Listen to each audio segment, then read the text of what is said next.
Ny ponina kosa ary mangataka fionana amin'ny tompona andraikitra eny anivon'ny commune Antananarivo renivohitra ireo ponina eny ampandrana Belera noho ny olana izay mahazo azy ireo eny toerana dia ny fanalana ireo ponina amin'ny toeram-ponenana efa nisy moa izy ireo solotenan'ny ponina no nanambara fa efa nisy ny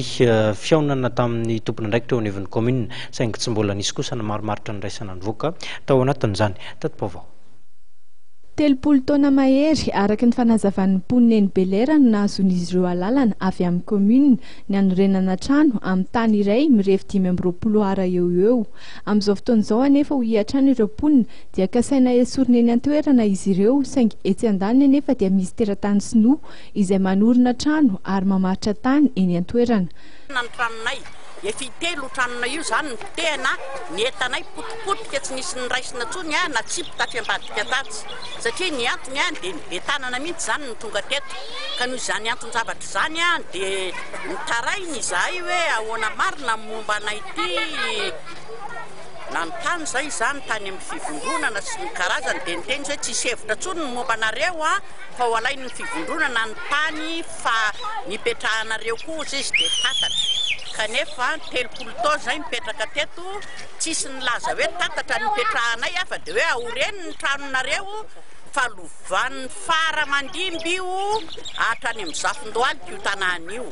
dia tsy nanapo izahay dia nanamboarinay ny tranonay ary vitanay tsara tarehy beton tsara mihitsy na ny dalina na ninona kanefa ankehitriny dia lazainy fa hopotehana dia ahoana ny momba anay ahoana ny volanay tao zay tsy aleo mihintsy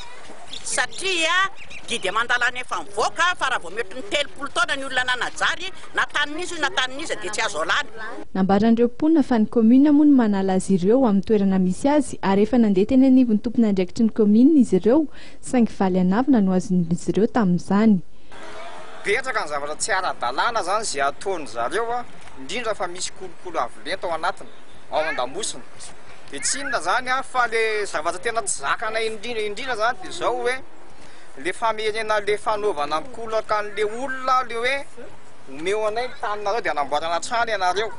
nefa ny avy eo nefa mifanaraka amin'le olona izy dia avy eo tsy pahan'le olona misy amin'izany amin'ireo olona ireo dia tia nambara zany dia zao hoe oka zay re atsaro amin'izay le orooro fampiorona fa zay dia efa matoky ny fitovam-pahazakana io satria hoe andro ny fanovana izao zany mahandro ny fanovana zany dia tokony fomba taloha izany